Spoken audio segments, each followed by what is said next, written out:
Hi guys, so this is the first video, not exactly the first video I hoped to share, but it is the one nonetheless. Hi Cruz, come to say hello. So this is Cruz, he's my 15-year-old 16-1 Irish sports horse. I got him in August and we're currently in, February 24 now. So I've had him a few months, haven't I? And all was going splendidly. Maybe I'll do another full vlog to introduce him and what the plans are with him and things like that. But the reason for this video today is because in December, 4th of December 23 to be exact, he went down with colic. So he's currently on box rest on week 9 out of 12 and doing really well, as you can see. But yeah, so I just wanted to do a little update video in terms of what's happened with him.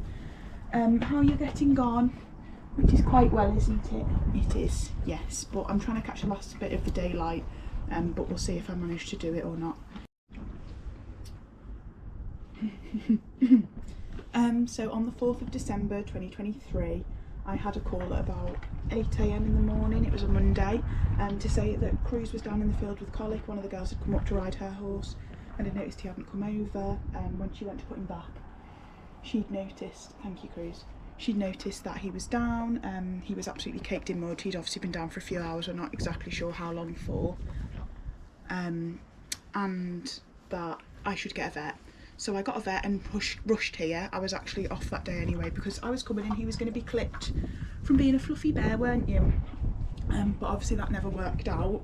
But I rushed down, he was in a state, feeling very sorry for himself, pouring at the ground, rolling, all the classic colic signs really. My yard owner was here, she's very experienced and she was helping me along the way. But there was about 4 of us all trying to hold up this 600-kilogram beast because he kept on trying to lie. He did also get cast at one point as well. The vets were cool, but they were obviously taking a while to get here. So we managed to get him up in our school and have him walking around a little bit. Trying to keep him entertained and keep him up on his feet and moving, which was a bit of a struggle, but the vet did eventually come. She checked his gums, his heart rate, which she said was through the roof, and obviously she put her hand up his back passage as well, which I'm sure Cruz didn't appreciate, but it had to be done unfortunately. And she said normally they should be able to get it kind of almost to shoulder, and she couldn't even get it to elbow, so it was showing it was really irritated and swollen up there. So we had to go to Pool House Equine Hospital, which is quite local to us thankfully, and when we got there they assessed him and they told me he needed surgery. It was quite costly and obviously not ideal, but the thing is he's a very fit and healthy 15-year-old, so when you've not really got another option, what else would you do really? And you know, they kind of say that it's you know, you have a good chance of them surviving it and doing well after it, and you know, they can go back to being ridden and things like that. So it was never a question of particularly would he go back to it. It's, as they explain, the first 5 days after surgery that are really make or break for them. They can have something which is like where their small intestine like never regains control, I think, basically, and it's like paralysed and never moves, so they can't eat and process their food properly by themselves.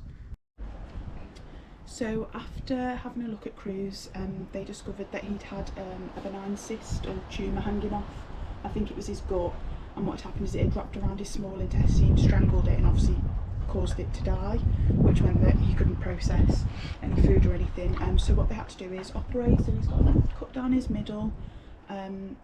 Yes, you do. So they had to operate and remove what ended up being 3.5 metres of his small intestine and then sew back the 2 healthy bits together. He did really well. It was a very long surgery, but he did really well. By about, this has all kind of happened in the morning, so by about 6 PM they told me that the surgery was over, it had gone, as they could see, well. But obviously he had to come back round from the general anaesthetic, and horses in particular, that can be quite difficult with them in terms of waking up and not scaring themselves and not injuring any legs and things like that. But within about an hour he'd come round from the anaesthesia really well, hadn't you mate? And he was all good and he'd done really well. So the next day I went to see him. He was doing well, he was obviously all bandaged up. I'll try and insert some photos if I figure out how.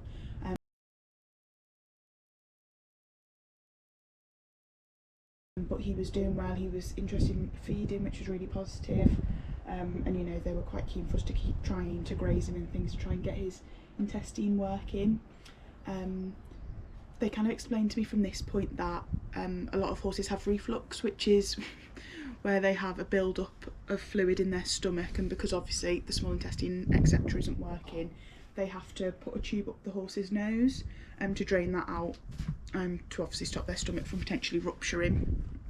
Yes, you've been lovely. Says, where's the treats, Mum? You've been a good boy. So he was having that done, and I think at that point it was about 6 litres every 4 hours, so quite on the high end of what they said they would expect. But they explained that, you know, a lot of horses have this, and as long as it goes down within the next few days, he'd make a full recovery. So the next day it had gone down a little bit, and then the day after it had gone up a bit, and this kind of said, you know, it's not a good sign, it doesn't normally dip and then go up, so they were trying to explain that to me, which was a bit scary. And on the Thursday and Friday when I actually visited him, you could see that he wasn't, move back mate, you could actually see that he wasn't really fully himself. He didn't seem good, he wasn't very interactive with you as he had been on the other days. He was kind of stood very sorry for himself, feeling very low, weren't you, my darling? So on the Friday they actually told me that if he continued in that way and the reflux wasn't reducing, kind of his time was up, and that on the Saturday we'd have to let him go, which was really hard to hear, because he seemed fine the day after surgery, so it was so strange to see. But you know, they'd explained everything to me and they'd been in contact with me all the time, so I did understand. Watch it, that's my finger. But I don't know what happened on the Friday night. I got home and I just felt something shift, and I was sure of myself that he would then be fine. It then got to Saturday morning. They gave me the call, which obviously was going to be a make or break call, either he'd improved or he hadn't, and they said to me that he'd improved overnight. They were really shocked and amazed that it happened, and that we needed to give him a little bit more time to heal up, didn't we?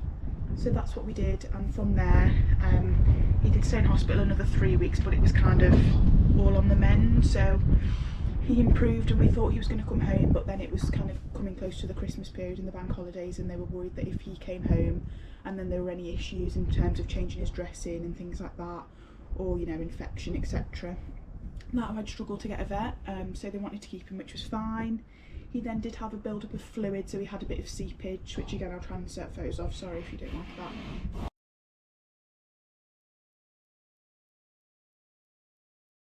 Oh, sorry, you tired of me talking. Bye then.